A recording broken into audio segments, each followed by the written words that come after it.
Hello everybody, welcome back to our YouTube channel The Creative Minds Academy। और आज से हम लोग वन शॉट सीरीज का, ठीक है, one shot series of NCERT for your CUET UG examination. ठीक है, जो आप लोगों का सीयूईटी यूजी 2024 का जो एग्जामिनेशन है, ठीक है, उसकी वन शॉट एनसीईआरटी सीरीज को हम लोग आज से स्टार्ट करने वाले हैं। एंड सबसे पहले आज जो चैप्टर हम लोग स्टार्ट करेंगे that is microbes in human welfare. ठीक है, अगर मैं बात करूं आप लोगों की जो न्यू एनसीईआरटी है उसके हिसाब से ये जो चैप्टर है इट इज चैप्टर नंबर 8। ठीक है, बट जो आप लोगों की ओल्डर एनसीईआरटी थी ना, जो आपकी ओल्डर एनसीईआरटी थी जिसके अंदर टोटल 16 चैप्टर्स थे, उसके हिसाब से दिस वाज चैप्टर नंबर 10। ठीक है, अभी जो कल हम लोगों ने सिलेबस डिस्कस किया था उसके अंदर हम लोगों ने माइक्रोब्स इन ह्यूमन वेलफेयर के अंदर कौन कौन से टॉपिक्स पढ़ने थे। हाउस होल्ड वाला पढ़ना था, इंडस्ट्रियल वाला sewage treatment, production of biogas, ठीक है, वही है एनर्जी प्रोडक्शन वाला। ठीक है, वही बेसिकली बात हो रही है, बायोगैस से भी हम लोगों को एनर्जी मिलती है। इसके अलावा एज बायो कंट्रोल एजेंट्स और बायो फर्टिलाइजर्स, ये ही वो जो टॉपिक्स हैं, है ना, ये दीज वर द 6 टॉपिक्स जिनके रिगार्डिंग हम लोगों को बात करनी थी इस चैप्टर से। इसी में से क्वेश्चन पूछा जाएगा, तो इसको हम लोग जो आप लोगों की न्यू एनसीईआरटी है उसी में से डिस्कस करेंगे। ठीक है, तो इस चैप्टर को हम लोग स्टार्ट कर लेते हैं। ठीक है, सबसे पहले अगर मैं बात करूं तो आप लोगों के, अगर माइक्रोब्स की हम लोग बात करें, है ना, माइक्रोब्स होते क्या, what are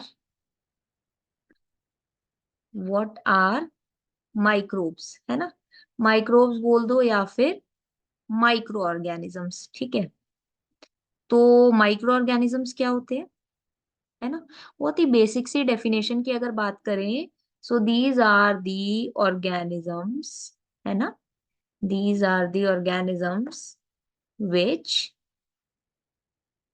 cannot be seen by naked eyes।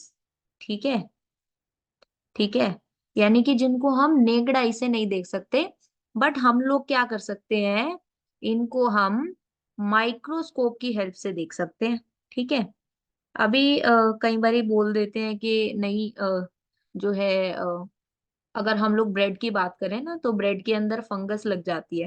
ठीक है, अगर आप लोग ब्रेड का जो पीस होता है, अगर आप ब्रेड के पीस को ओपन एनवायरनमेंट के अंदर छोड़ देंगे, है ना, अगर आप ब्रेड के पीस को ओपन एनवायरनमेंट के अंदर छोड़ देंगे तो उस केस के अंदर क्या होता है, ब्रेड के ऊपर फंगस लग जाती है। ठीक है, तो वो तो दिख रही है, तो आप लोग बोल सकते हैं कि फंगस भी तो माइक्रो ऑर्गेनिज्म है, वो हमें कैसे दिख रही है। तो जो माइक्रो ऑर्गेनिजम्स है ना, जो माइक्रो ऑर्गेनिजम्स है अगर ये कॉलोनी के अंदर है, ठीक है, अगर कॉलोनी इन्होंने बना रखी है तो इनकी कॉलोनीज हमें विजिबल होती है, बट एक सिंगल माइक्रोब को देख पाना, है ना, सिंगल माइक्रोब को नेक्ड आई से देख पाना इट इज नॉट पॉसिबल। ठीक है, तो ये सबसे पहले हम लोगों ने बात करी कि माइक्रोब्स होते क्या है। ठीक है, और इनको हम लोग माइक्रोस्कोप की हेल्प से देख सकते हैं। ठीक है, और इसके अलावा क्या बात आती है, इसके अलावा बात आती है कि अच्छा ठीक है, हम लोगों को पता चल गया कि माइक्रोब्स होते क्या है। ठीक है, और इन लोगों को हम लोग कैसे देख सकते हैं ना, माइक्रोब्स को, इन ऑर्गेनिजम्स को हम कैसे देख सकते हैं। अब नेक्स्ट अगर बात करें तो माइक्रोब्स होते कहाँ पे है ना, सो माइक्रोब्स आर फाउंड एवरीवेयर। ठीक है, माइक्रोब्स को हम लोग हर जगह पे देख सकते हैं। ठीक है, वो जगहें भी है ना, वो प्लेसेस भी जहां पर हम लोग सोच भी नहीं सकते कि लाइफ एग्जिस्ट कर सकती है, माइक्रोब्स वहां पे भी होते हैं। ठीक है, अगर हम लोग बात करें जो थर्मल वेंट्स होती हैं, ठीक है, क्या बोला है मैंने, जो थर्मल वेंट्स होती हैं, ठीक है, यानी कि जहां पर बहुत हाई टेम्परेचर होता है। ठीक है, या फिर अगर मैं बात करूं वेरी कोल्ड टेम्परेचर एरियाज की भी, वहां पे भी माइक्रोब्स मिल जाएंगे। ठीक है, यानी कि जहां पर लाइफ सपोर्ट ही नहीं हो सकती किसी भी तरीके से, वहां पर भी माइक्रो ऑर्गेनिजम्स ग्रो कर जाते हैं। ठीक है, तो इससे एक बात तो क्लियर हो जाती है कि माइक्रोब्स हमें कहीं भी मिल सकते हैं। ठीक है, माइक्रोब्स हमें कहीं भी मिल सकते हैं। ठीक है, और इसके अलावा अभी हम लोग जनरली क्या पढ़ते हैं कि बहुत सारे जो डिजीज होते हैं ना, डिजीज जो होते हैं वो माइक्रो ऑर्गेनिजम्स की वजह से कॉज होते हैं। तो अगर माइक्रो ऑर्गेनिज्म सिर्फ हार्मफुल होते तो क्या हम लोग माइक्रो ऑर्गेनिजम्स को पढ़ रहे होते सेपरेटली एक चैप्टर में? नहीं, इनके एडवांटेजेस भी होते हैं, ठीक है। डिसएडवांटेजेस तो है, बट इनके एडवांटेजेस भी होते हैं, ठीक है। और सिर्फ एक पर्टिकुलर जगह पे नहीं होते, बहुत सारी ऐसी जगहें हैं या फिर बहुत सारे ऐसे different different we can say के बहुत सारे एरियाज हैं जहां पर माइक्रो ऑर्गेनिजम्स जो है यूजफुल प्रूव होते हैं, ठीक है। तो वही हम लोग इस चैप्टर के अंदर बेसिकली पढ़ रहे होंगे। हम लोग पढ़ेंगे कि हाउस होल्ड में कैसे माइक्रोब्स हेल्पफुल रहते हैं। फिर हम लोग पढ़ेंगे इंडस्ट्री में क्या यूज है माइक्रो ऑर्गेनिजम्स का। सीवेज ट्रीटमेंट में माइक्रो ऑर्गेनिजम्स का क्या रोल है। बायोगैस या फिर एनर्जी प्रोडक्शन में क्या रोल है। बायो कंट्रोल एजेंट्स की तरह माइक्रोब्स कैसे काम करते हैं। या फिर बायो फर्टिलाइजर्स की तरह हम लोग पढ़ेंगे कि माइक्रो ऑर्गेनिजम्स कैसे काम करते हैं, ठीक है। तो हम लोग डिटेल में इस चैप्टर को कवर करेंगे। सबसे पहले क्या लिखा हुआ है? सबसे पहले लिखा हुआ है, besides macroscopic plants and animals microbes are the major component of biological system on earth. ये हम लोगों ने बात कर ली, ठीक है। You have studied about the diversity of living organisms. Do you remember which kingdom among the living organisms contain microorganisms? Which are the ones that are only microscopic? Microbes are present everywhere. ठीक है, यही मैंने आप लोगों को बताया। Microbes are present everywhere in soil, water, air, inside our body and that of other plants and animals. ठीक है, they are present even at sites where no other life form could possibly exist. ठीक है, तो इतनी बात हम लोगों को समझ में आई, ठीक है। क्या बोला इन्होंने? They are present even at sites where no other life form could possibly exist such as deep inside the geysers, यानी कि थर्मल वेंट्स जहाँ पे टेम्परेचर बहुत ज्यादा हाई है, where temperature may be as high as 100 degree Celsius. Deep in the soil, soil के अंदर भी मिल सकते हैं। Under the layer of snow several meters thick and in highly acidic environments, ठीक है। Microbes are diverse protozoa, bacteria, fungi, and microscopic animal and plant viruses, viroids, and prions that are proteinaceous infectious agents. ठीक है, सो I hope इतनी बात आप लोगों को clear है, ठीक है। नेक्स्ट अगर हम लोग बात करें, microbes like bacteria and fungi can be grown on nutritive media to form colonies. तो बेसिकली इसका इसमें होता क्या है ना, लेट से कि हम लोगों को पता है कि यहाँ पर, है ना, हम लोगों को पता है कि ये किसी एक पर्टिकुलर प्लेस के ऊपर कोई फंगस ग्रो कर गई है। तो हम लोग क्या करते हैं, वो फंगस की थोड़ी सी, है ना, लेट से हमने बहुत ही छोटा सा इतना सा पीस ले लिया। अब इसको हम लोग क्या कर रहे होते हैं ना, ये कोई न्यूट्रिटिव मीडिया पे हमने इसको रखा और हम लोग इसको बाहर से फूड प्रोवाइड कर रहे हैं, ठीक है। हम लोग इसको क्या कर रहे हैं, फूड प्रोवाइड कर रहे हैं, ठीक है। तो इसको फूड मिल रहा है, ठीक है। और ये क्या करता है, ये जो छोटा सा हम लोगों ने पोर्शन लिया उस फंगस का, ये एज अ इनोक्यूलम होता है, ठीक है। क्या होता है? इनोक्यूलम, यानी कि स्टार्टर, ठीक है। तो ये क्या करेगा, इसको जैसे जैसे फूड मिलेगा तो ये इस न्यूट्रिटिव मीडिया पे कंटिन्यूअसली ग्रो करता रहेगा, ठीक है। और ये ग्रो करके यहाँ पर क्या बना लेता है, दे फॉर्म कॉलोनी, ठीक है। तो ऐसे करके माइक्रो ऑर्गेनिजम्स क्या करते हैं, कॉलोनी बना लेते हैं। That can be seen with the naked eyes, ठीक है, ये मैंने आप लोगों को ऑलरेडी बता दिया। Such cultures are useful in study on microorganisms. तो अगर हम लोगों को माइक्रो ऑर्गेनिजम्स को स्टडी करना है तो उस केस के अंदर इन कल्चर्स की हम लोग हेल्प ले सकते हैं। क्यों ले सकते हैं? इसीलिए क्योंकि कॉलोनी क्या है, हम लोगों को विजिबल है, ठीक है। और अगर कॉलोनी के अंदर हम लोग उनको देखेंगे तो हम लोग इजीली उनको स्टडी भी कर पाएंगे, ठीक है। So these colonies are really helpful in the study of microorganisms. So I hope it is clear till now, ठीक है। अच्छा, ये वाली एनसीईआरटी का पीडीएफ अगर आप लोगों को चाहिए होगा तो ये मैं अपने टेलीग्राम चैनल के ऊपर अपलोड कर दूंगी, वहां से आप लोग इसको डाउनलोड कर सकते हैं, ठीक है। तो ये आप लोगों को कुछ डायग्राम्स दिखा रखे हैं, ठीक है। सबसे पहले अगर हम लोग बात करें तो जो फिगर 8.1 है, दैट इज ऑफ बैक्टीरिया। ठीक है, सबसे पहले अगर हम लोग बात करें तो सबसे पहला जो बैक्टीरिया है दैट इज रॉड शेप्ड। ठीक है, क्या है? Rod shaped bacteria. अब रॉड शेप्ड बैक्टीरिया को हम लोग क्या बोलते हैं? हम लोग बोलते हैं बैसिलस। ठीक है। अच्छा, दूसरा क्या है? दूसरा है स्पेरिकल। स्पेरिकल यानी कि राउंड बैक्टीरिया, इसको हम लोग क्या बोलते हैं? कोकस। फिर उसके बाद में वो क्या बोल रहा है? अच्छा ठीक है, इतना ही उसने बोला है।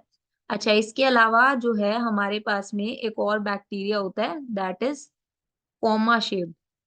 ठीक है, कॉमा शेप्ड को हम क्या बोलते हैं? कॉमा शेप्ड को हम बोलते हैं विब्रियो। ठीक है, और जो स्पाइरल बैक्टीरिया होता है उसको हम लोग बोलते हैं स्पिरिलम। ये भी इंपॉर्टेंट है। ठीक है, तो चार शेप्स हो गई बैक्टीरिया की: बैसिलस, कोकस, विब्रियो एंड स्पिरिलम। ठीक है, अभी वो क्या बोल रहा है, यही ये वाला जो बैक्टीरिया है उसने क्या किया है, एक रॉड शेप बैक्टीरिया को यानी कि एक बैसिलस को, ठीक है, एक बैसिलस का ही उसने 1500x के ऊपर, इतनी मैग्निफिकेशन के ऊपर उसने दिखाया। हम लोग को क्या देखने के मिला कि इस बैक्टीरिया के अंदर एक तो फ्लैजिला प्रेजेंट है। ठीक है, फ्लैजिला किस में हेल्प करता है इसको? लोकोमोशन में। ठीक है, और ये क्या है? ये उसकी बॉडी है। ठीक है, ओ, रोड शेप बैक्टीरियम की उसने कितने पे मैग्निफिकेशन दिखाई है? 50,000x पे। और ये वाले जो दोनों दिखाए हुए हैं दीज आर एट 1500x। ठीक है, ओके। तो नेक्स्ट उसने जो फिगर दिखाई है दैट इज ऑफ वायरसेस। ठीक है, सबसे पहले वायरसेस में किसका दिखाया उसने? वायरसेस में उसने दिखाया बैक्टीरियोफाज का। ठीक है, तो बैक्टीरियोफाज का जो डायग्राम है ये इंपॉर्टेंट है। इसकी बॉडी के अंदर क्या मतलब, बेसिकली इसका जो स्ट्रक्चर है बैक्टीरियोफाज का, इसके स्ट्रक्चर पे क्या क्या होता है? सबसे ऊपर होता है हेड। ठीक है, head is the biggest biggest part. उसके बाद में यहाँ होता है कॉलर। ठीक है, this is the tail and these are the pins. ठीक है, इसी के अलावा अगर इसको जूम करें हम लोग तो ये जो है बेसिकली ये वाला जो स्ट्रक्चर है ना दैट इज द प्लेट। ठीक है, तो ये उसने यहाँ पे क्या दिखाया? बैक्टीरियोफाज। ठीक है, और हाँ ये वाले जो इसके लास्ट में ये है दीज आर द प्रोंग्स। जैसे बैक्टीरिया के अंदर ये फ्लैजिला थे ऐसे ही यहाँ पर प्रोंग्स प्रेजेंट है, और ये क्या थी? हमारी पिन्स थी। तो क्या क्या हुआ इसके पास? Head, collar, tail, plate, pins और साथ में प्रोंग्स। ठीक है, अच्छा, अभी नेक्स्ट उसने क्या दिखाया है? नेक्स्ट उसने कौन सा वायरस दिखाया है? Adeno virus. ठीक है, विच कॉजेज रेस्पिरेटरी इन्फेक्शंस। अभी यहां से भी क्वेश्चन आ सकता है ना, कुछ भी पूछ सकते हैं वो लोग, क्योंकि एमसीक्यू बेस्ड पेपर है तो कुछ भी पूछ सकते हैं। तो एडिनो वायरस से हम लोगों को क्या पता चला? एडिनो वायरस क्या करता है? Adeno virus causes respiratory infections. ठीक है, ओके। उसके बाद में जो उसने थर्ड दिखाया that is rod shaped virus which is the TMV.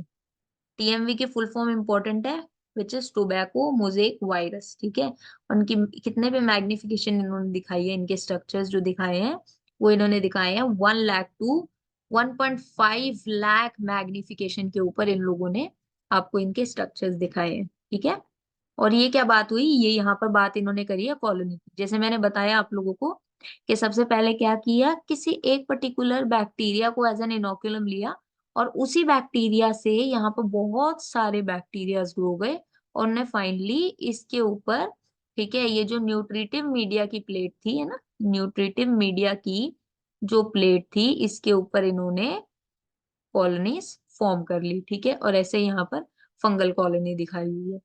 So I hope यहाँ तक आप लोगों को सब कुछ समझ में आया है। ठीक है, अभी नेक्स्ट वो बोल रहा है, काफी तो आप लोगों ने इस चैप्टर के बारे में तो अपने बोर्ड्स के लिए भी पढ़ा होगा। सो आई होप कि आप लोगों का बेसिक्स क्लियर ही होगा। In chapter 7, you have read that microbes cause a large number of disease in human beings. They also cause disease in animals and plants. But this should not make you think that all microbes are harmful. Several microbes are useful to man in diverse ways. यही मैंने आप लोगों को बताया. ठीक है, कि सभी माइक्रोब्स हार्मफुल नहीं होते. ठीक है, बहुत सारे जो माइक्रोब्स हैं वो क्या करते हैं, हम लोगों के लिए यूजफुल प्रूव होते हैं. ठीक है, और इन्हीं के यूजेस अभी हम लोग इस चैप्टर के अंदर पढ़ेंगे भी. सबसे पहले हम लोग क्या पढ़ेंगे, हम लोग पढ़ेंगे कि माइक्रोब्स का जो यूज है वो हाउस होल्ड प्रोडक्ट्स के अंदर. ठीक है, यानी कि हाउस होल्ड प्रोडक्ट्स जैसे कि ब्रेड, चीज, ठीक है, कर्ड, या फिर और भी जो फूड प्रोडक्ट्स हैं उनके अंदर जो है माइक्रोब्स का क्या रोल है. ठीक है, उनकी प्रोडक्शन के अंदर माइक्रोब्स का क्या यूज है, तो वो हम लोग सारा इसके अंदर पढ़ेंगे. ठीक है, you will be surprised to know that we use microbes or products derived from every day. ठीक है, a common example is the production of curd from milk. ठीक है, सबसे पहले क्या आया, production of curd from milk. ठीक है, अब इसके अंदर जो बैक्टीरिया यूज होता है, ठीक है, वो यूज होता है लैब. ठीक है, जिसको आप लोग लैक्टिक एसिड बैक्टीरिया भी बोलते हो. ठीक है,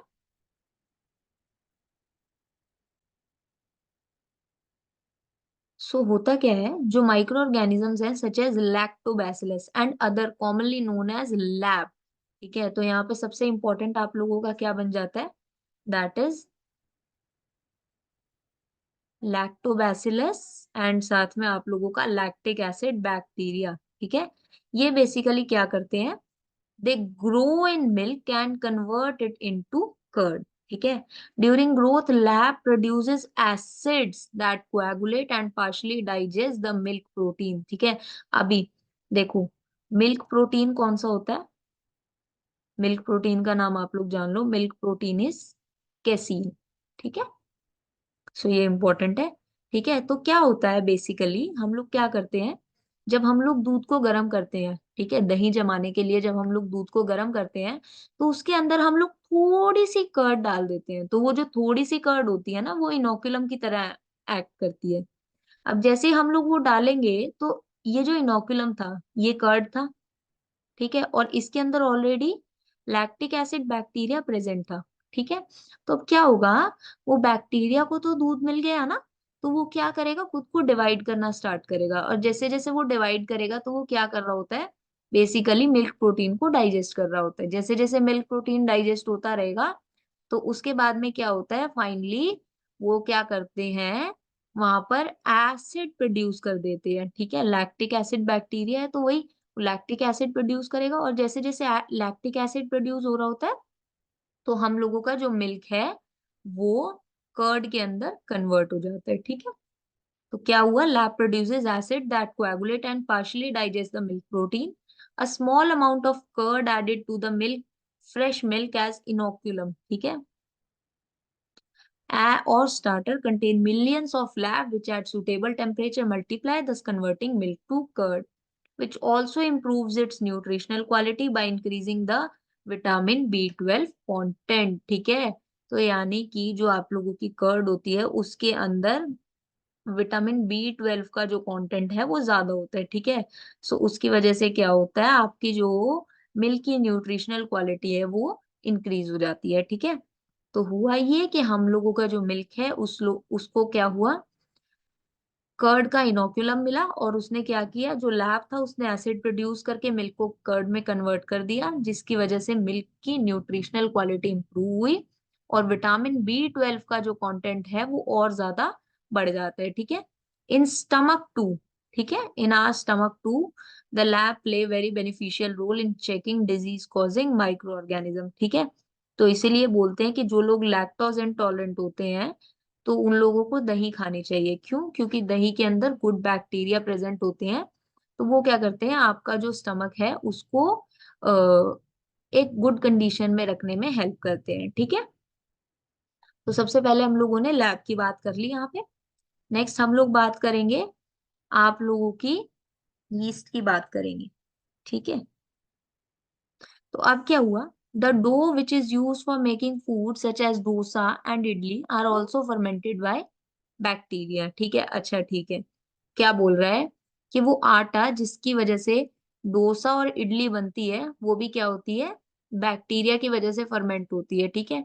अब क्या होता है बेसिकली, हम लोगों का जो डो होता है वो फूल जाता है, ठीक है। अगर हम लोग बात करें कि हम लोगों का, लेट से, भटूरे हम लोगों ने बनाने हैं ना घर में, आप लोगों की मम्मी जब छोले भटूरे बनाती होंगी, एंड वो भटूरे के लिए जब आटा गूंथते हैं तो उसके अंदर वो क्या करते हैं, थोड़ा सा ईस्ट वगैरह डाल देते हैं या फिर इनो डाल देते हैं, ठीक है। तो उसकी वजह से क्या होता है, वो जो आटा होता है वो फूल जाता है। वो फूलता क्यों है, वहां पे कार्बन डाइऑक्साइड प्रोड्यूस हो जाती है, ठीक है, जिसकी वजह से वहां पर गैस प्रोडक्शन की वजह से वो आटा फूल जाता है, ठीक है।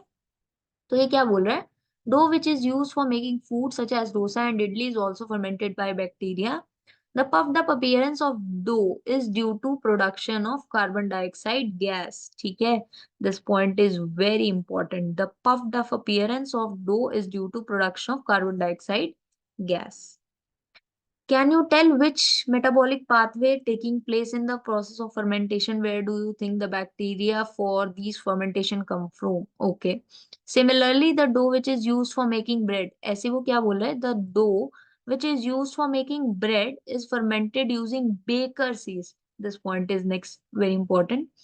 बेकर्स ईस्ट क्या होती है, सैकरोमाइसिस सर्विसी को हम लोग पॉपुलरली बेकर्स ईस्ट भी बोलते हैं, ठीक है।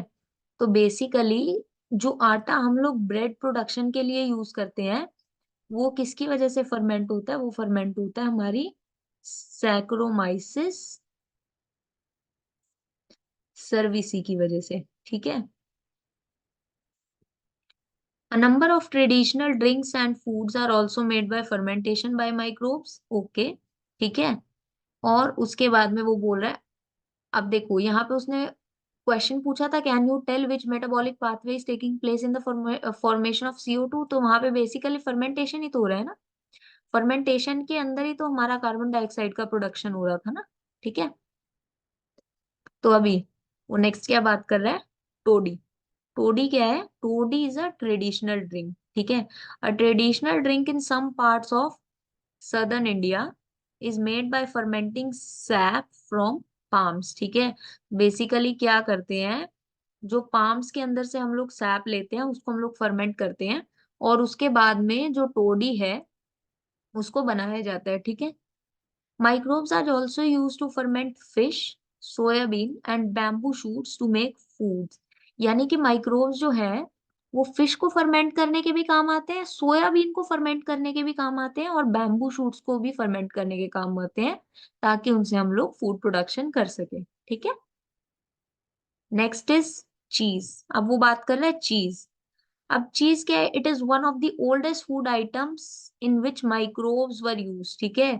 यानी कि वो फूड आइटम्स जिनके अंदर माइक्रोब्स यूज होते हैं उन्हीं में से one of the oldest food items हमारी क्या है, चीज है, ठीक है। अब चीज की भी ना डिफरेंट डिफरेंट वैरायटीज होती हैं, ठीक है, जैसे कि हमारी स्विस चीज होती है, ठीक है। और देखो जो डिफरेंट डिफरेंट वैरायटीज है वो किस वजह से होती हैं, उनके टेक्सचर की वजह से। चीज का टेक्सचर डिफरेंट है तो चीज भी डिफरेंट टाइप की होगी, फ्लेवर डिफरेंट है, टेस्ट डिफरेंट है, तो उसी वजह से क्या होता है, डिफरेंट डिफरेंट टाइप की चीज हम लोग टेस्ट कर सकते हैं, ठीक है। The specificity comes from the microbes use, ठीक है। तो यानी कि कौन से माइक्रोब से वो चीज बन रही है उसी की वजह से हम लोग डिफरेंट डिफरेंट टेस्ट को जानते हैं, क्योंकि वहां पर क्या होगा, कलर भी डिफरेंट हो सकता है, टेक्सचर भी डिफरेंट हो सकता है, फ्लेवर भी डिफरेंट हो सकता है, और टेस्ट भी डिफरेंट हो सकता है, ठीक है। अभी जो स्विस चीज होती है, ठीक है, स्विस चीज कौन सी होती है जो आप लोग टॉम एंड जेरी में देखते थे, the large holes in Swiss cheese are due to the production of large amount of CO2 gas by a bacterium named as propionibacterium shermanii, ठीक है। तो यानी कि जो उस चीज के अंदर आपको बड़े बड़े होल्स देखने को मिल रहे हैं वो किस वजह से देखने को मिल रहे हैं, वहां पर CO2 का प्रोडक्शन होता है, किस बैक्टीरिया की वजह से होता है, वो होता है प्रोपिनियोबैक्टीरियम शर्मानी की वजह से, ठीक है। ऐसे ही होती है रोकफोर्ट चीज, ठीक है। रोकफोर्ट चीज कैसे राइपन होती है, वहां पर हम लोग फंजाई यूज करते हैं, ठीक है। अभी अगर आप लोगों से बोला जाए कि ये जो स्विस चीज है, ठीक है, स्विस चीज के अंदर क्या था, स्विस चीज के अंदर बैक्टीरिया यूज हुआ, ठीक है, उसकी प्रोडक्शन में। जबकि जो रॉकफोर्ट चीज है, ठीक है, जो रॉकफोर्ट चीज है उसके अंदर फंगस का यूज किया जाता है, ठीक है। तो देखो, दो डिफरेंट टाइप के माइक्रो ऑर्गेनिजम्स यूज हो रहे हैं चीज की प्रोडक्शन के लिए। सो इसी वजह से क्या होता है, चीज का टेक्सचर भी डिफरेंट होता है, टेस्ट भी डिफरेंट होता है, और फ्लेवर भी डिफरेंट होता है, ठीक है। तो अभी तक हम लोगों ने अगर हाउस होल्ड प्रोडक्ट्स की बात करें तो हम लोगों ने क्या जाना, हम लोगों ने कर्ड के बारे में जाना। कर्ड हम लोगों की बनी लैक्टिक एसिड बैक्टीरिया या फिर लैक्टोबैसिलस की वजह से, वहां पर बैक्टीरिया यूज हुए, ठीक है। ऐसे ही कुछ डोज जो बनते हैं, अगर डोसा और इडली जैसे डोज की हम लोग बात करें, तो वहां पर क्या होता है, बैक्टीरिया यूज होता है, ठीक है। बैक्टीरिया को हम लोग फर्मेंट करते हैं, ठीक है, और उसके बाद में वहां पर CO2 प्रोडक्शन हो रही है, ठीक है। ऐसे ही अगर हम लोग बात करें कि ब्रेड बनाने के लिए कौन सा हम लोग यीस्ट यूज कर रहे हैं, तो या कौन सा माइक्रो ऑर्गेनिज्म यूज कर रहे हैं, तो हम लोग यीस्ट यूज कर रहे हैं। वो कौन सी यीस्ट यूज कर रहे हैं, सैकरोमाइसिस सर्विस यूज कर रहे हैं, जिसको पॉपुलरली बेकर्स यीस्ट भी बोला जाता है। इसके अलावा हम लोगों ने जाना टोडी कैसे बनती है, ठीक है, और चीज कैसे बनती है, स्विस चीज और रॉकफोर्ट चीज में क्या डिफरेंस होता है, ठीक है। सो आई होप यहाँ तक आप लोगों को सब कुछ समझ में आ गया। अभी हम लोगों ने एक तो बेसिक सा ओवरव्यू की बात करी, ठीक है। इसके अलावा हम लोगों ने देखा कि बैक्टीरिया कितने टाइप के हो सकते हैं, कौन कौन से टाइप के बैक्टीरिया का क्या क्या नाम है, ठीक है। वायरसेस की हम लोगों ने शेप्स देखी, ठीक है। और नेक्स्ट हम लोगों ने कॉलोनीज की बात करी, कॉलोनीज कैसे बन रही हैं, ठीक है। और नेक्स्ट हम लोगों ने अभी तक देखा कि माइक्रोब्स जो है वो हाउस होल्ड प्रोडक्ट्स की प्रोडक्शन के अंदर कैसे हेल्प कर रहे हैं, ठीक है। सो इससे पता चलता है कि माइक्रोब्स का कितना वाइड यूज है हमारी इंडस्ट्री के अंदर, ठीक है। सो अभी हम लोग बात करें माइक्रोब्स एंड इंडस्ट्रियल प्रोडक्ट्स, ठीक है। तो जो इंडस्ट्रियल प्रोडक्शन है उसके अंदर माइक्रोब्स कैसे यूज होते हैं, ठीक है। Even in industry, microbes are used to synthesize a number of products valuable to human beings, beverages and antibiotics, ठीक है। यानी कि बेवरेजेस जो कोल्ड ड्रिंक्स वगैरह आप पीते हैं, और एंटीबायोटिक्स है ना, जो कोल्ड ड्रिंक पीने के बाद में आप लोगों को जब सर्दी जुकाम हो जाता है तो आप लोग एंटीबायोटिक्स लेते हैं, तो वो दोनों ही माइक्रो ऑर्गेनिज्म से बन रही है, ठीक है। वो बेवरेजेस जिनको पी रहे हैं आप, ठीक है, खुद को अच्छा लगाने के लिए, और उसके बाद में फिर आप एंटीबायोटिक्स कंज्यूम कर रहे होते हैं ताकि आप लोग जल्दी से ठीक हो जाए ना, तो वो दोनों ही चीजें माइक्रो ऑर्गेनिज्म से प्रोड्यूस होती हैं, ठीक है। इसके अलावा जो आपके हम लोग बात करें कि अब अगर हम लोगों ने इंडस्ट्रियल स्केल पे बात करनी है ना, ठीक है, अगर हम लोग बात करें कि हम लोगों ने किसी भी चीज को इंडस्ट्रियल स्केल पे करना है, ठीक है। इंडस्ट्रियल स्केल का क्या मतलब है, इंडस्ट्रियल स्केल का मतलब है प्रोडक्शन इन लार्ज अमाउंट, ठीक है। यानी कि हम लोगों को जो प्रोडक्शन करनी पड़ेगी वो एक लार्ज अमाउंट में करनी पड़ेगी, ठीक है। तो लार्ज अमाउंट में करने के लिए हम लोगों को जो सेटअप चाहिए वो भी बड़ा चाहिए। तो बेसिकली अगर हम इंडस्ट्रियल लेवल पे प्रोडक्शन करते हैं, तो वहां पर हम लोग क्या करते हैं, माइक्रोब्स को बहुत ही लार्ज वेसल्स के अंदर ग्रो करते हैं, ठीक है। जिन वेसल्स को हम लोग जनरली क्या बोलते हैं, फर्मेंटर्स बोलते हैं, ठीक है। उनको हम लोग क्या बोलते हैं, फर्मेंटर्स बोलते हैं, ठीक है।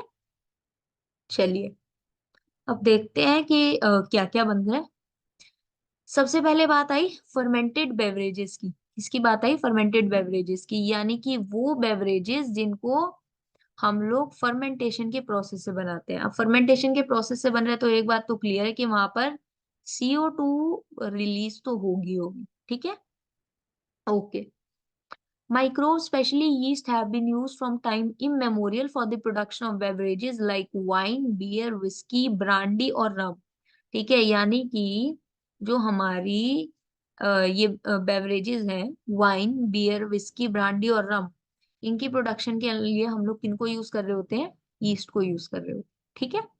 For this purpose the same yeast जिसको हम लोगों ने बेकर्स यीस्ट बोला था, इसी यीस्ट को हम लोग ब्रूअर्स यीस्ट भी बोलते हैं। क्या बोलते हैं हम लोग, इसी यीस्ट को ब्रूअर्स यीस्ट भी बोलते हैं, ठीक है। तो यही बेसिकली क्या करती है, this is commonly used for bread making and commonly called as brewer's yeast is also used for fermenting malted cereals and fruit juices to produce ethanol, ठीक है। अभी इथेनॉल क्या होती है, इथेनॉल इज बेसिकली C2H5OH, ठीक है, यानी कि अल्कोहल प्रोडक्शन के लिए भी हम लोग किसको यूज कर रहे हैं, सैकरोमाइसिस सर्विसिको, ठीक है। तो यहाँ पे क्या है, सैकरोमाइसिस सर्विसिको दो नाम से हम लोग जान सकते हैं, बेकर यीस्ट भी बोल सकते हैं और साथ में ब्रूअर्स यीस्ट भी बोल सकते हैं, ठीक है। Do you recollect the metabolic reaction which results in the production of ethanol by yeast, ठीक है। Depending on the type of raw material used for fermentation and type of processing with और without distillation, ठीक है। अभी जो alcohol production भी होती है, जो बेवरेज प्रोडक्शन होती है, वो भी दो तरीके से की जा सकती है, ठीक है। कुछ अल्कोहल्स को जो हम लोग प्रोड्यूस करते हैं वो डिस्टिलेशन वहां पर हम लोग करते हैं, ठीक है, बट कुछ प्रोसेसेस के अंदर डिस्टिलेशन नहीं करते, ठीक है। तो कौन से टाइप की अल्कोहलिक ड्रिंक मिलेगी वो डिपेंड करता है कि उस पर्टिकुलर प्रोसेसिंग के अंदर या फिर वो जो ड्रिंक बनाई गई उसकी प्रोसेसिंग के अंदर डिस्टिलेशन हुआ या फिर नहीं हुआ, ठीक है। अब जैसे अगर हम लोग बात करें वाइन और बियर की, तो वाइन और बियर जो प्रोड्यूस होते हैं वो विदाउट डिस्टिलेशन प्रोड्यूस हो जाते हैं, यानी कि जो इनकी प्रोसेसिंग होती है, प्रोसेसिंग के बाद में कोई डिस्टिलेशन नहीं होती, ठीक है। तो वो जो विदाउट डिस्टिलेशन ड्रिंक बनती है दैट इज वाइन और बियर, ठीक है। वेयर एज विस्की ब्रांडी और rum are produce by distillation of fermented broth, ठीक है। यानी कि अगर हम लोग बात करें जो हमारी विस्की ब्रांडी और रम है, ठीक है, इनको जो हम लोग जो हमारा फर्मेंटेड ब्रोथ होता है, ठीक है, उसको हम लोग डिस्टिल करते हैं, ठीक है। उसको हम लोग डिस्टिल करते हैं तब जाके हम लोगों को क्या मिलती है, वाइन, ब्रांडी, विस्की ब्रांडी और रम, ठीक है। और जो वाइन और बियर होती है वो हम लोगों को मिलती है किससे, विदाउट डिस्टिलेशन, ठीक है। तो ये हम लोगों को देखो यहाँ पर क्या दिखाया हुआ है, ये फर्मेंटर्स दिखाए हुए हैं, ठीक है। फर्मेंटर्स क्या होते हैं, basically these are the large vessels, ठीक है। तो अगर आप लोग इंडस्ट्रीज में जाके देखेंगे तो वहां पर ऐसे ऐसे लार्ज वेसल्स जो होते हैं वो बने होते हैं, ठीक है। और इन्हीं के अंदर बेसिकली हम लोग माइक्रोब्स को ग्रो करवा रहे होते हैं, ठीक है। उसके बाद में उनको इनोकुलम वगैरह दिया जाता है तो वो सारा प्रोसेसिंग होता है, फिर उसके बाद में हम लोगों को क्या है, हमारा फाइनल प्रोडक्ट मिल रहा होता है, ठीक है। ऐसे ही ये हम लोग का देखो, ये पूरा फर्मेंटेशन प्लांट दिया हुआ है, बहुत बड़े रूम के अंदर देखो ये पूरा सेटअप किया हुआ है, ठीक है। और यहाँ पे मैन वर्क बेसिकली बहुत कम होता है, ठीक है। सारा काम जो हो रहा होता है वो आजकल तो सारा काम जो है दैट इज ऑटोमेटेड, ठीक है। जैसे कि अगर हम लोग बात करें कि बहुत बड़े बड़े जो फूड प्रोडक्ट्स के जो ब्रांड हैं, ठीक है, जहाँ पर हम लोग बेसिकली माइक्रो ऑर्गेनिजम्स को यूज करके कुछ एंटीबायोटिक्स बना रहे हैं, कुछ और प्रोडक्ट्स बना रहे हैं, तो वहाँ पर आजकल क्या है ना, ऑटोमेटेड होता है सारा काम, ठीक है। तो जो बेसिकली जो मैन वर्क रह जाता है वो सिर्फ सैम्पलिंग वगैरह में रह जाता है, ठीक है। तो ये चीज होती है। अभी हम लोगों ने किसकी बात करी, अभी हम लोगों ने बात कर ली बेवरेजेस की। नेक्स्ट हम लोग बात करेंगे एंटीबायोटिक्स की। तो बेसिकली क्या होता है, बेवरेजेस का हम लोगों ने देख लिया था इंडस्ट्री में यूज है, इंडस्ट्रियल प्रोडक्शन के अंदर हम लोगों ने देखा कि बेवरेजेस का प्रोडक्शन के अंदर माइक्रो ऑर्गेनिजम्स का यूज है। सिमिलरली हम लोगों ने स्टार्टिंग में बात की थी कि एंटीबायोटिक प्रोडक्शन के अंदर भी जो हमारे माइक्रोब्स हैं उनका काफी मेजर रोल होता है। तो अभी हम लोग बात करेंगे कि एंटीबायोटिक्स की प्रोडक्शन के अंदर माइक्रोब्स का क्या रोल है, ठीक है। Antibiotics produced by microbes are regarded as one of the most significant discoveries of the 20th century and have greatly contributed towards the welfare of human society, ठीक है। तो ये जो एंटीबायोटिक प्रोडक्शन है माइक्रोब्स की वजह से, इसकी वजह से क्या है बेसिकली, देखो अगर एंटीबायोटिक्स प्रोडक्शन ना होती तो बहुत सारे डिजीज जो होते वो क्योर ना हो पाते, ठीक है। तो उस चीज के अंदर बेसिकली एंटीबायोटिक्स प्रोडक्शन का एक मेजर रोल आ जाता है। तो अगर एंटीबायोटिक्स का मेजर रोल आ जाता है, अगर माइक्रोब ना होते तो क्या एंटीबायोटिक्स प्रोड्यूस हो सकती थी, नहीं हो सकती थी। तो इससे पता चलता है कि माइक्रोब्स हमारी और हमारी सोसाइटी के लिए कितने यूजफुल हैं, ठीक है। अभी देखो, anti is a Greek word that means against, ठीक है। एंटी का मतलब क्या होगा कि किसी के against, and bio means life, together they mean against life. अब अगेंस्ट लाइफ का मतलब ये नहीं कि वो हमारी लाइफ के against, this refers in contest of disease causing organisms, ठीक है। यानी कि जो पैथोजेनिक ऑर्गेनिजम्स है, पैथोजेनिक या फिर हार्मफुल ऑर्गेनिजम्स जो है, ठीक है, उनके कॉन्टेस्ट में इट इज एंटी लाइफ, ठीक है। उनकी लाइफ के अगेंस्ट ये काम कर रहे होते हैं, ठीक है। हमारी लाइफ के अगेंस्ट नहीं काम कर रहे। Whereas with reference to human beings they are pro life, ठीक है, एंड नॉट अगेंस्ट, ये मैंने आपको बताया। एंटीबायोटिक्स आर केमिकल सब्सटेंसेस, क्या बोल रहे हैं, antibiotics are chemical substances which are produced by some microbes and can kill or retard the growth of other microbes, ठीक है। बेसिकली क्या होता है antibiotics, basically these are produced by microbes, और ये क्या करते हैं, किल कर देते हैं, मार देते हैं और रोकते हैं, किसको रोकते हैं, अदर डिजीज कॉजिंग माइक्रोब्स, ताकि ना ग्रो कर पाए, उनकी ग्रोथ को भी ये प्रिवेंट करते हैं, ठीक है। You are familiar with the commonly used antibiotic penicillin, ठीक है। See, penicillin was the first antibiotic to be discovered, ठीक है। और ये बेसिकली किसने डिस्कवर किया था, it was discovered by Alexander Fleming, ठीक है। ये एलेक्जेंडर फ्लेमिंग ने डिस्कवर किया था, and it was a chance discovery, ठीक है, एक गलती से डिस्कवर हो गई थी, ठीक है। बट एलेक्जेंडर फ्लेमिंग जी की जो ये गलती थी, वो हम लोगों के लिए बहुत ही यूजफुल प्रूव हुई, ठीक है। So what he did Alexander Fleming while working on staphylococci bacteria, ठीक है, ये भी बैक्टीरिया के ऊपर काम कर रहे थे। स्टेफाइलोकोकाई बैक्टीरिया के अंदर उन्होंने क्या ऑब्जर्व किया, basically a mold growing on one of his unwashed culture plates around which staphylococci could not grow, ठीक है। तो बेसिकली हुआ क्या कि उनका एक कल्चर प्लेट था, ठीक है, वो कल्चर प्लेट जो था वो अनवॉश्ड रह गया, ठीक है। अब क्या है, माइक्रोब्स को तो थोड़ा सा इनोकुलम चाहिए ग्रो करने के लिए, तो वहां पर क्या हुआ, एक मोल्ड ग्रो करना स्टार्ट हो गया, ठीक है।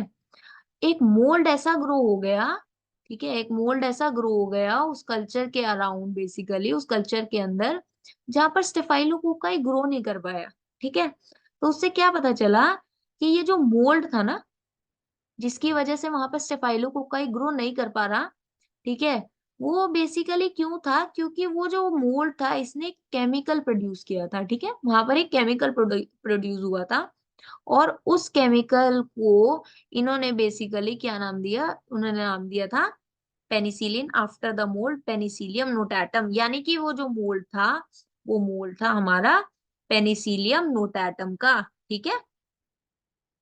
Chemical was produced by the mould, और मोल्ड किसका था, पेनिसिलियम नोटाटम का, यहीं से जो है पेनिसिलिन नाम आया था, ठीक है। डिस्कवर किया था एलेक्जेंडर फ्लेमिंग ने, और वो किसके ऊपर वर्क कर रहे थे, he was working on staphylococci bacteria, ठीक है। However, its full potential as an effective antibiotic was established much later by Ernst Chain and Howard Florey, ठीक है। यानी कि उस टाइम पे ये कितना इफेक्टिव एंटीबायोटिक है, ये चीज किसी ने नहीं जानी थी, फ्लेमिंग ने भी नहीं जानी थी। तो बेसिकली इसका जो मेजर यूज है, लाइक किस तरीके से इसको यूज करा जा सकता है, इसका जो ब्रॉड यूसेज था वो किसने डिस्कवर किया था, आंस चेन और होवर्ड फ्लोरी ने, ठीक है। This antibiotic was extensively use to treat American soldiers wounded in World War II. Fleming, Chain and Florey were awarded with Nobel Prize in 1945 for this discovery, ठीक है, यानी कि discovery किसने की थी, अलेक्जेंडर फ्लेमिंग ने, बट उसका full potential किसने जाना था, होवर्ड ने होवर्ड आंस चेन ने जाना था, और होवर्ड फ्लोरी ने जाना था, ठीक है, जिसके लिए इन तीनों को 1945 के अंदर नोबेल प्राइज अवार्ड किया गया था, ठीक है। अभी after penicillin, other antibiotics were also purified from microbes. Can you name some other antibiotics? Antibiotics have greatly improved our capacity to treat deadly diseases such as plague, ठीक है, such as plague, whooping cough, whooping cough को क्या बोलते हैं, काली खांसी, diphtheria is गलगोटू, and leprosy is कुष्ठ रोग, ठीक है। ये भी आपसे पूछ सकते हैं कि वूपिंग कफ को किसी और नाम से कैसे जाना जाता है ना, which is the other name for whooping cough और फॉर डिप्थेरिया और फॉर लेप्रोसी, ठीक है, या फिर कुष्ठ रोग is a name for which disease, तो आप लोग बोलेंगे लेप्रोसी, ठीक है। तो वो किसी भी तरीके से आपसे पूछ सकते हैं। Today we can not imagine a world without antibiotics, ठीक है। अभी नेक्स्ट बात करें chemicals, enzyme and other bioactive molecules, ठीक है। Microbes are also used for commercial and industrial production of certain chemicals like organic acid, alcohol और enzyme, ठीक है। अभी हम इंडस्ट्रियल एप्लीकेशन की बात कर रहे हैं, तो इंडस्ट्रियल एप्लीकेशन के अंदर ही माइक्रोब्स बेसिकली ऑर्गेनिक एसिड्स को प्रोड्यूस करने में भी काम आते हैं, अल्कोहल प्रोडक्शन में भी काम आते हैं और एंजाइम्स को प्रोड्यूस करने में भी काम आते हैं, ठीक है। Example of acid producers are, ठीक है, examples of acid producers are aspergillus niger, it is a fungus of citric acid. Acetobacter aceti, it is a bacterium of acetic acid. Clostridium butylicum, it is a bacterium of butylic acid. And lactobacillus of lactic acid, ठीक है। तो आप लोगों ने ये याद रखना है, जो एसिड प्रोड्यूसर्स है बेसिकली उसमें फंगस कौन सा है, एस्परजिलस नाइगर। एसिटोबैक्टर एसिटी क्या है, बैक्टीरियम। क्लोसाइडियम बुटाइकम भी क्या है, बैक्टीरियम। लैक्टोबैसिलस भी क्या है, बैक्टीरियम, ठीक है। और लैक्टोबैसिलस प्रोड्यूस हो रहा है लैक्टिक एसिड से। क्लोस्ट्रीडियम ब्यूटाइलिकम जो है वो ब्यूटाइरिक एसिड से प्रोड्यूस कर रहा है बेसिकली, ठीक है। एस्परजिलस नाइगर क्या कर रहा है, सिट्रिक एसिड प्रोड्यूस कर रहा है। एसिटोबैक्टर एसिटी क्या है, एसिटिक एसिड प्रोड्यूस कर रहा है। ये आपसे बेसिकली अगर ये पूछेंगे तो ये मैच द फॉलोइंग में पूछ सकते हैं, ठीक है। या फिर पूछ सकते हैं कि एस्परजिलस नाइगर जो है इन तीनों से कैसे डिफरेंट है ना, check the odd one out में, तो कैसे डिफरेंट हो गया। सभी एसिड प्रोड्यूसर्स तो हैं बट बाकी तीनों क्या है, दे आर बैक्टीरिया, जबकि जो एस्परजिलस नाइगर है इट इज अ फंगस, ठीक है। अभी यीस्ट और the saccharomyces cerevisiae, it is use for commercial production of ethanol, ठीक है। ये हम लोगों ने ऊपर भी बात करी। Microbes are also use for production of enzymes, ठीक है। Lipases are used in detergent formulation. Lipases are used in detergent formulations and are helpful in removing oily stains from the laundry. ठीक है। ओके, तो जो detergent बनते हैं उनके अंदर लाइपेजेस होते हैं, ठीक है। और उसी की वजह से क्या होता है, जितना भी डर्ट आपके कपड़ों के ऊपर होता है वो किसकी वजह से रिमूव होता है, लाइपेजेस की वजह से। You must have noted that bottled fruit juices bought from the market are clearer as compared to those made at home. कभी अगर आपने देखा हो कि अगर आपकी मदर आपके लिए जूस बनाती हैं तो वो जूस के अंदर आप लोगों को कुछ कंपोनेंट्स देखने को मिल जाते हैं ना। लेट्स से हम लोगों ने ऑरेंज जूस घर पे बनाया, ठीक है। तो बेसिकली क्या होता है ना, उसके अंदर आप लोगों को थोड़ा थोड़ा सा वो पल्प देखने को मिल जाता है। जबकि अगर हम लोग आपकी जो मार्केट वाले जो जूस होते हैं ना, जो आपके मार्केट वाले जो जूस होते हैं, ठीक है, उनके अंदर वो पल्प नहीं देखने को मिलता। इसलिए हम लोग को वो ज्यादा अच्छे लगते हैं। बट हेल्थियर आपके लिए ज्यादा कौन सा है, हेल्थियर आपके लिए होता है होममेड जूस, ठीक है, क्योंकि उसके अंदर से वो पल्प रिमूव नहीं हुआ होता। Bottled fruit juices brought from the market are clearer as compared to those made at home. This is because the bottled juices are clarified. ठीक है, the bottled juices are clarified by the use of pectinases and proteases.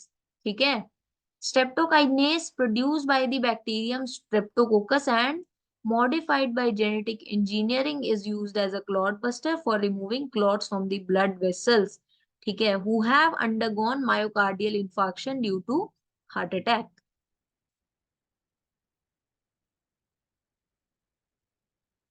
सो ये क्या बोल रहे हैं यहाँ पे, ये बोल रहे हैं आपको, इतना हम लोगों ने पढ़ लिया।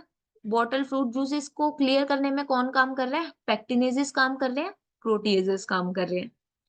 अभी जो स्ट्रेप्टोकाइनेस प्रोड्यूस हो रहा है किसकी वजह से प्रोड्यूस हो रहा है, स्ट्रेप्टोकोकस की वजह से।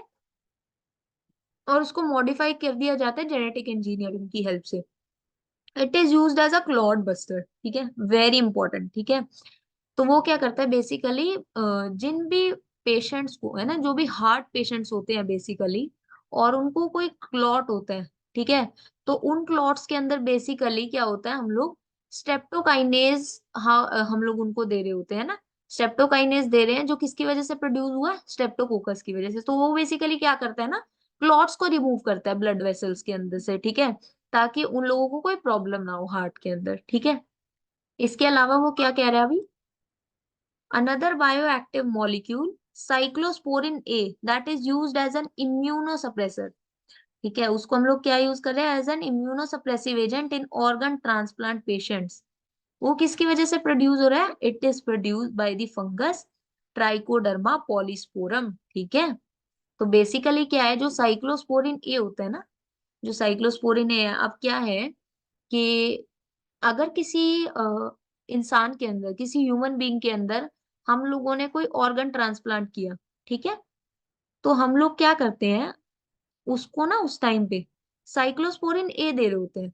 उसका रीजन क्या होता है कि अभी हम लोगों ने क्या किया, जो ऑर्गन ट्रांसप्लांट किया वो तो फॉरेन है ना, हमारी बॉडी के लिए तो वो फॉरेन ही हो गया एक तरीके से।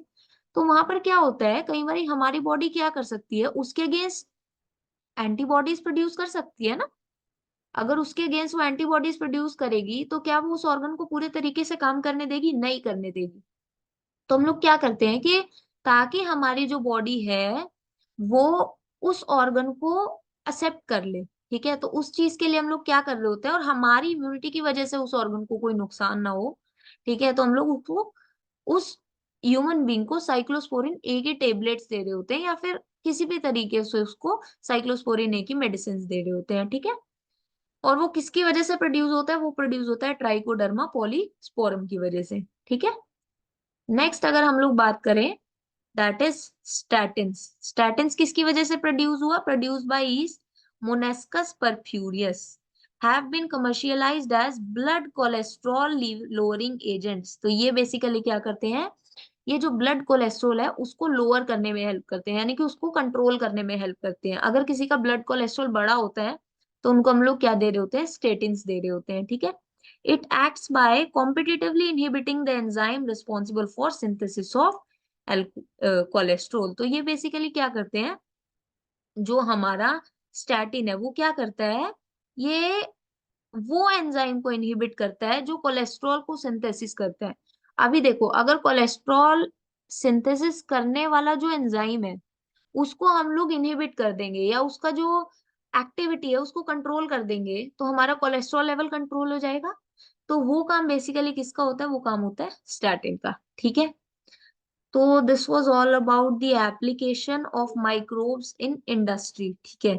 इंडस्ट्रियल प्रोडक्ट्स के अंदर हम लोगों ने क्या पढ़ा कि बेवरेजेस के अंदर क्या यूज होता है, फिर इसके अलावा एंटीबायोटिक्स के अंदर, या फिर कुछ एंजाइम्स या chemicals, organic acids, bio active molecules जो भी प्रोड्यूस हो रहे हैं, ठीक है, तो उनके अंदर कौन कौन से माइक्रोब्स यूज हो रहे हैं, तो वो हम लोगों ने अभी तक बात करी। तो अभी हम लोगों ने क्या करा, इस चैप्टर के अंदर दो टॉपिक्स कवर करे। सबसे पहले तो माइक्रोब्स का एक ब्रीफ इंट्रोडक्शन, उनका क्या क्या स्ट्रक्चर है, उसके अलावा हाउस होल्ड प्रोडक्ट्स के अंदर माइक्रोब्स का क्या यूज है, और उसके अलावा हम लोगों ने पढ़ा इंडस्ट्रियल प्रोडक्ट्स के अंदर माइक्रोब्स का क्या यूज है, ठीक है। अभी नेक्स्ट लेक्चर के अंदर हम लोग क्या बात कर रहे होंगे, माइक्रोब्स इन सीवेज ट्रीटमेंट को हम लोग पूरा डिस्कस करेंगे डिटेल में, और microbes in production of biogas को हम लोग कवर करेंगे, ठीक है। तो अगले आने वाले दो लेक्चर्स के अंदर हम लोग इस पूरे चैप्टर को कंप्लीट कर देंगे, ताकि इस चैप्टर के अंदर से जितने भी क्वेश्चंस आपके आए उन क्वेश्चंस के अंदर आपका एक भी मार्क्स ना कटे, ठीक है। सो आई जस्ट होप कि आप लोगों को इतना समझ में आया होगा। अभी आप लोग अपने सीयूईटी की तैयारी अच्छे से करते रहिए। अगर आप लोगों को कोई भी डाउट है तो you can leave a comment in the comment section. If you like the video just share it with your friends, ठीक है। Subscribe to our channel. इसके अलावा आप लोग हमारा टेलीग्राम चैनल ज्वाइन कर सकते हैं for all the notes and important information. You can also follow us on Instagram. So next video के अंदर हम लोग आपके नेक्स्ट दो सब टॉपिक्स को कवर करेंगे, और आने वाले कुछ लेक्चर्स के अंदर हम लोग आपके बाकी चैप्टर्स को भी ऐसे ही कवर कर रहे होंगे।